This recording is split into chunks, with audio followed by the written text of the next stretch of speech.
안녕하세요, 일렉트로캠입니다. 오늘은 스타링크에 대해서 이야기를 해볼까 합니다. 제가 왜 스타링크 이야기를 꺼내게 됐냐면 오늘 아이폰 13에 대한 루머가 아주 재미난 게 떴기 때문입니다. 아이폰 13, 아이폰 13이 셀룰라이트 커넥티비티를 가질 수도 있다라는 루머가 흘러나왔습니다. 이제는 아이폰을 가지고 전 세계를 로밍 없이 그냥 위성으로 지금 이야기가 나오는 거는 문자나 전화 정도. 아직 인터넷은 좀 무리죠. 진짜 잘 봐주면 느리게 인터넷을 하지만 그건 거의 현실성이 없어 보이고, 그래도 최소 문자라든지 지금 콜 정도는 할 수 있다라는 루머가 나왔습니다. 이 루머가 왜 나왔냐면은 지금 퀄컴의 모뎀이 이 기사에는 X60인데 제가 찾은 거에는 X65였습니다. 그러니까 여기 지원하는 것 중에 굉장히 커스터마이즈된 브로드밴드를 지원하면서 그중 일부가 이제 위성 통신이 있기 때문입니다. 위성을 이용해서 할 수 있기 때문에 그런 루머가 여기서 나오는 거죠. 이제 퀄컴 모뎀을 쓰니까 이제 위성 통신을 하는 거 아니야? 근데 이제 위성 통신이 어떤 걸 쓰냐면 로우 오비탈, 그러니까 저위도 로우 얼스 오빗을 이용하는, 그러니까 저위도 위성을 이용한 통신입니다. 그래서 스타링크가 이 기사에도 실제로 언급이 됩니다. 일론 머스크의 스타링크.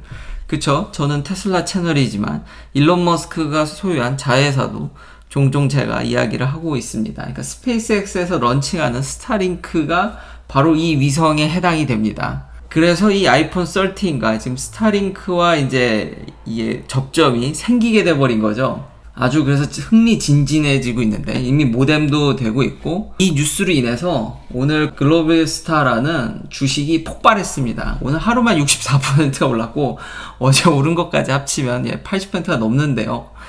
정말 100%, 단 며칠 만에 지금 100%가 할 것 같은 그런 무시무시한 걸 보여주고 있는데, 단 이후 며칠 사이에 폭등하게 됐는데 그게 이겁니다. 왜냐면 글로벌스타의 지금 약간 스타링크 같은, 그러니까 제가 전에 시켜드렸던 로우 얼스 오빗에 이용한 여러 또 다른 회사들도 있습니다. 스타링크가 워낙 유명하지만 다른 회사들도 있는데, 그중 하필 이 회사가 어떻게 설립됐냐면 초창기에 퀄컴이 또 조인트 벤처로 투자해서 설립한 회사더라고요. 퀄컴이 그래서 퀄컴도 어느 정도 위성을 좀 생각하고 있다라는 거죠. 그래서 이런 빅픽처 이런 것들이 흥미진진해서 오늘 가져오게 됐고, 스타링크가 당장 지금 아이폰 13과 함께 갑자기 5G의 그런 고속 인터넷을 지원하지는 않을 겁니다. 현실적으로 불가능하고요. 그렇지만 이런 흐름이 제 생각에는 이제 어느 정도 트렌드로 자리 잡혔다? 지금 이런 식으로 갈 거라는 거죠. 아이폰 13이 이번에 그러니까 위성 통신을 지원하지 않을지언정 애플이 방향이 왠지 이렇게 갈 것 같다라는 촉이 좀 와서 그런 스토리를 이야기하려는 거죠, 제가. 왜 그러냐면 지금 스마트폰 시장이 그렇게 팽창하고 있지 못하고 있습니다. 2019년 정도의 레벨이라는 거죠. 이제 많이 회복됐죠. 이제 팬데믹으로부터 많이 회복됐지만 지금 몇 년째 스마트폰의 판매량이 늘고 있지 않습니다. 그래서 나름 이제 고급화 전략도 하고, 지금 애플을 보면 이원화를 하고 있죠. 고급화 전략과 아이폰 SE라는 저렴이를, 낮은 쪽도 옛날 같았으면 이렇게 낮게, 요즘같이 진짜 인플레이션을 걱정하는 그런 수준에서는 정말 아이폰이 저렴하게 지금 폰을 치고 나오고 있는데, 그럼에도 불구하고 수익성은 좀 좋아졌을지언정 지금 전체 파이가 그렇게 커지고 있지 않다라는 겁니다. 그러니까 어느 정도 포화 상태라는 거죠. 그럼 전 세계 사람들이 폰을 다 샀냐 이거죠. 그러니까 진짜 이제 살 사람이 다 사서 이렇게 된 거냐. 지금 중국이라든지 아직 좀 더 중국은 성장을 하고 있지만 미국이라든지 서유럽, 유럽 이런 국가들은 어느 정도 포화가 된 건 맞는 얘기입니다. 그래서 이제 좀 더 그 사람들을 고급화된 좀 비싼 모델로 끌어오는 건데, 그러나 현실은 저희가 알아야 될 게 아직도 수십억 명의 사람들은 연결이 안 돼 있습니다. 2019년 리포트 이렇게 보면은 지금 월드 파퓰레이션 중에서 3.6 빌리언, 그러니까 36억이죠. 36억의 사람들은 아예 인터넷이 연결이 안 돼 있습니다. 모바일은 당연히 더 힘들고요. 거기다가 4G, 5G가 아니라 4G로만 올라가도 커버리지는 확 떨어집니다. 정말 수십억 명의 사람들이 네트워크가 없습니다. 전에도 제가 얘기했듯이 큰 미국도 그런 룰럴 에리아 이런 데만 가더라도 고속 인터넷이 잘 안 돼서 스타링크의 시장은 무궁무진하다라고 했죠. 그러니까 스타링크가 이런 시장을 가면 어떻겠냐라는 거죠. 거기다가 이런 위성통신까지 하게 되면 당장 3G나 4G가 아니더라도 거기는 완전히 불모집니다. 그러니까 저와 여러분, 특히 이런 IT, 인터넷 환경이 정말 특화된 한국에 사시는 분들은 이런 걸 못 느끼시겠지만 아직도 많은 사람들이, 이게 오늘의 결론입니다. 스마트폰을 구경도 못하고, 그러니까 잘 쓰질 못하고, 인프라가 없기 때문에, 그 인터넷도 잘 안 되고, 정말 무궁무진 블루오션이 널려 있다라는 거죠. 근데 왜 저길 못 가냐?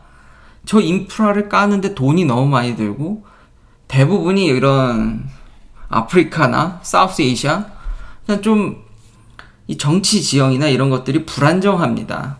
그러니까 저기 인프라를 돈이 있어도 깔기가 어렵죠. 왜냐하면 돈을 줘서 깔만한 데 깔아야지 사회가 불안정하기 때문에 인프라를 구축하기가 매우 어렵습니다. 그래서 여전히 저분들이 이제 못 쓴다는 거죠. 물론 돈이 안 돼서 좀 재정적 문제로 못 쓰시는 분들도 있지만 인프라가 안 깔렸기 때문에 돈이 있으셔도 못 쓰는 분들도 많습니다. 그런데 저기 인프라가 깔리게 되면 어떻게 될까요? 이런 빅테크 그룹들이, 특히 테슬라 같은 경우는 그러니까 인프라부터 깔고 들어가는 거죠.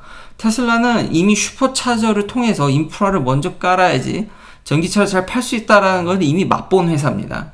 그러니까 일론 머스크가 그걸 알기 때문에 어떻게 하면 저렴하게 인프라를 깔까? 저는 그게 스타링크라고 생각을 합니다. 그러니까 지금 고속 인터넷이 아니더라도 당장에 텍스트만 콜로 해서 이런 지역들한테 원활히만 하더라도 팽창하는 건 무궁무진하다라는 거죠. 물론 지금 애플은 글로비스타를 아마 염두에 두겠지만, 물론 퀄컴 모뎀이 당연히 글로비스타랑 다 이게 연관이 되어 있지만, 지금 현재 가장 많은 로어 오비탈 위성을 깔고 있는 건 스타링크입니다. 그러니까 스타링크가 인터넷용이 아니라 이런 식으로 잠식해가는 거가 무지무지 무섭다라는 거죠. 아직도 시장은 정말 블루오션은 널려 있고 단지 인프라가 안 되는데, 단지는 아니죠. 사실 인프라 깔기가 너무 어려우니까. 그 돈 문제가 아니라 여러 가지 정치적인 문제 이런 것들도 있는데, 이걸 위성으로 하게 되면 한 방에 해결하고 침투할 수 있다.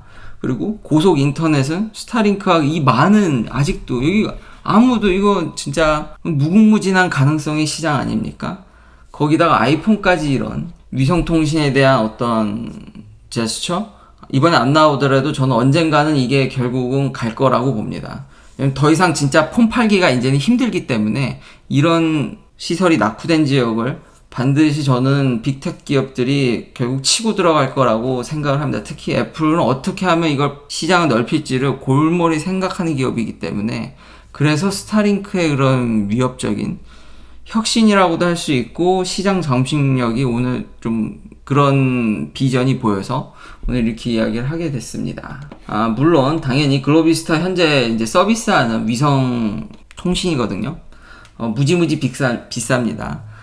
텍스트라든지 콜 가격이 이거는 언급을 할 필요조차 없으지 거의 실현 가능성은 없기 때문에, 그래서 이제 아이폰 13에 저건 이제 루머이겠지만 저런 이야기가 계속 나오는 이유와 퀄컴이 위성을 자꾸 언급하는 이유는 아직도 정말 많은 사람들이 시장이 확대될 여지가, 통신에 있어서 정말 블루오션이 널리고 널렸다. 물론 좀 장벽이 있지만, 그리고 일론 머스크가 전에 트윗으로 뭐라 그랬냐면, 지금 당장 제 아이폰 같은 모바일 기기는 아니더라도 모바일이라는 언급을 했죠. 그러니까 고정이 아니라 좀 움직이면서도 위성 안테나를 쓸 수 있다라는 겁니다. 그러니까 근데 차는 안 된다고 언급을 했습니다. 테슬라 차는 안 되고 RV라든지 에어크래프트, 그러니까 배, 쉽, 아니면 큰 트럭, 그러니까 잘하면 사이버 트럭은 지원이 될 수도 있겠네요. 이런 데서 움직이면서 할 수 있게끔 충분히 그거를 고려 중에 있다라고 일론 머스크도 이야기를 하고 있고요. 제 차 몇 번을, 그러니까 3월이나 4월에 그런 작업을 계속 하고 있다라고 이야기하고 있기 때문에, 진짜 이 스타링크의 무시무시한, 진짜 이렇게 위상을 미친 듯이 쏘고 혼자서 시장을 더 장악했을 때 이 36억 명, 30억 명, 수십억 명의 이 시장에서 상당 부분을 가져간다 그러면은 정말 거의 뭐 전 세계에서 손꼽힐 통신회사로 발돋움할 수도 있지 않겠습니까? 지금 인프라를 가장 싸게 깔 수 있는, 이 위성 인터넷 인프라를 가장 싸게 깔 수 있는 회사인데, 그러니까 무시무시하다. 물론 요즘 웃긴 이제 뉴스가 있긴 한데요. 불평 불만이 이제는 꽤 많이 풀렸습니다. 이분들이 지금 스타링크 베타 서비스를 하는데 이게 뭐 가만히 있는 게 아니라 계속 이제 뿌리고 있죠. 계속 늘고 있습니다. 야금야금. 그랬더니 역시 사람이 많아지면 좀 문제도 있고 이제 불평이 나오는데, 불평 중 하나가 비둘기입니다. 이게 비둘기가 그 위성 DC에 자꾸 앉아가지고 거길 가려버리면 안 나오겠죠. 그래서 이제 인터넷이 끊긴다라든지, 그러니까 새? 뭐 이런, 혹은 어떤 물체들이 이제 이렇게 위성 안테나를 가리게 되면은, 물론 이렇게 모터가 있어서 나름 그 최적화 시간을 하면서 움직이지만, 새는 좀 얘기가 다르죠. 그래서 이런 불평이 있다. 그렇지만, 지금 이거를 크기를 축소하려고 새 디자인을 하려고 하고 있고, 지금 디자인 개선을 하려고 있죠. 이래서 베타 서비스입니다. 저대로 나오는 게 아니라, 전에도 한번 제가 얘기를 했었는데, 이걸 러기드로 좀 harsh한 environment에서 어떻게 하면 쓸 수 있을까, 디자인을 좀 고안을, 이제 새 버전으로 고안을 할 것 같고, 이제 베타가 아닌 정식으로 받는 사람들은 이 디자인이 될 테고, 그리고 이런 클레임이 보고가 됐기 때문에 더 힘든 환경이라는 의미는 이런 비둘기 같은 것도 이제 고려해서, 이게 리포트가 됐을 테니까 그런 것도 고려해서 나오지 않을까.